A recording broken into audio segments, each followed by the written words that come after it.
good afternoon, classmates. We are now down to the last part of our report, which is about theories and calculations for flotation processes. So, this discussion is actually divided into two parts further.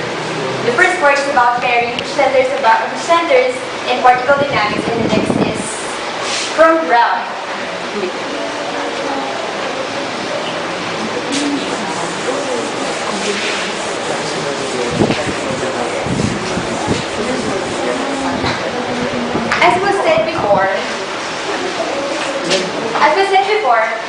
Flotation takes advantage of surface effects and the wettability of the particle to induce a difference in density to make it flow. Yes. So the actual Shura. Yes. Sorry. Imagine a similar particle, and then it's coated by the reagent, and then the air bubbles will stick to it. There.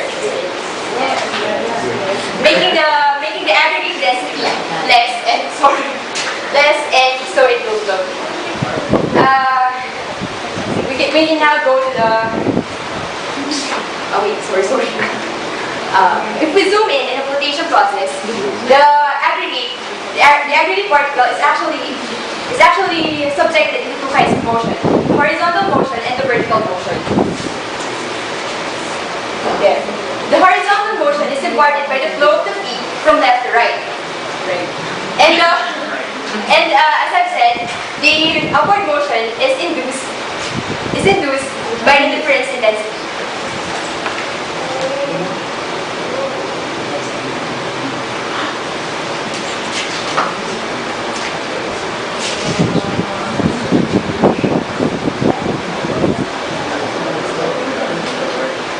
Yeah, there. Now, this kind of motion should look familiar.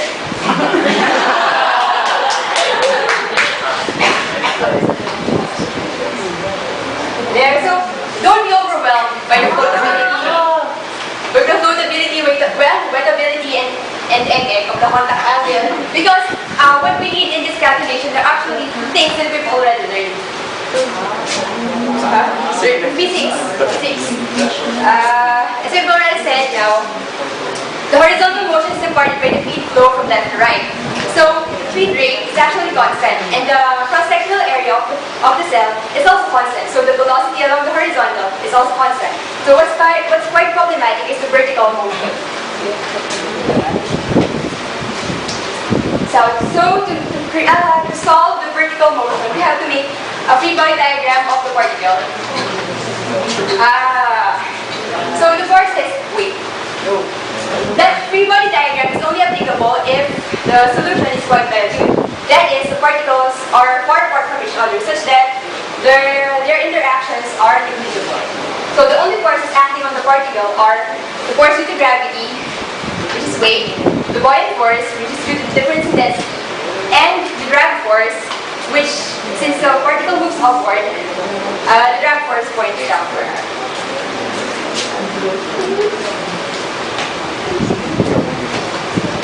There. So the buoyant force minus weight minus drag force is equal to the mass times acceleration. Yes, simplify that. To simplify further, we should consider terminal conditions where the acceleration is equal to 0 and the terminal velocity. Yeah, define that.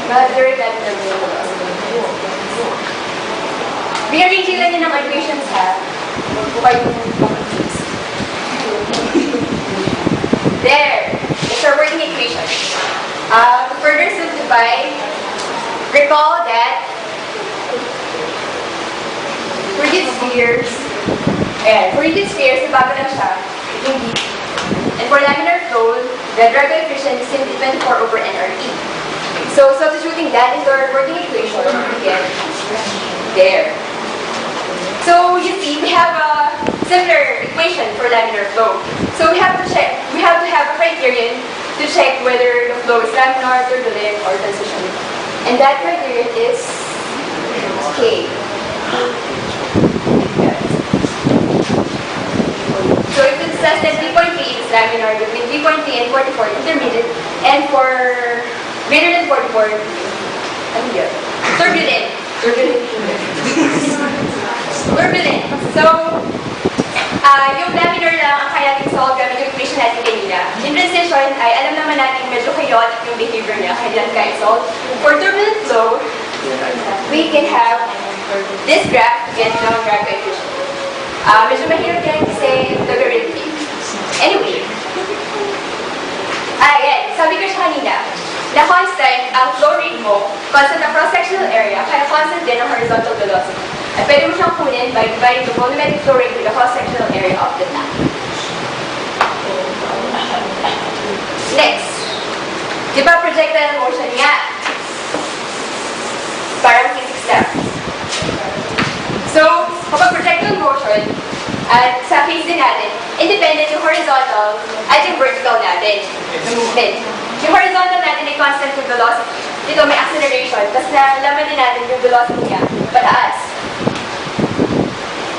So, para makuha mo yung time required to rise, kailangan mo i-divide yung depth ng flotation cell over the rising velocity niya na kumpitan din niya. And nag-derive na. Ayan, nag-derive na. Sample problem para makita. Ayan, flotation unit having a cross-sectional area of 8 feet squared, that is 4 feet in depth, plus 2 yung width, displayed with 200 gallons per minute of bulk as shown below. Ito po yung characteristics ng yan pala, yung 1% volume by volume, yan yung siya yung yung nagsasabi na derivate yung solution. That is so applicable yung derivation natin ginawa. It's for so, para ma-solve natin yung problem na yun, ang hinahanap natin na yung length, di ba? Kailangan mo na i-check yung criterion. Now, meron tayong range ng particle size yan, 100 to 1,000 micrometer. Alin na sa particle size na yan, ang gagamitin natin pag substitute ng dp.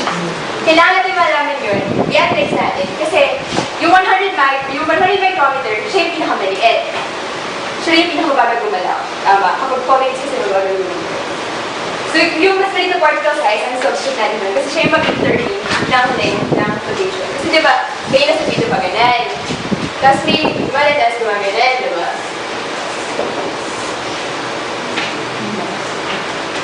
Dito pumupunta yung mga malalaking particles kasi ito pa sa malayo, yung pinakamaliit. Kaya ang mag-determine ng length of flotation cell ay yung pinakamaliit na particles. Yan. So, na-establish natin, so case less than 3.3, laminar yung flow. So, pwede natin i-gamitin yung equation na sinarate natin. Yan. Diba, ang muna natin yung length. Kunin mo natin yung horizontal velocity, kaya sinabi ko formula.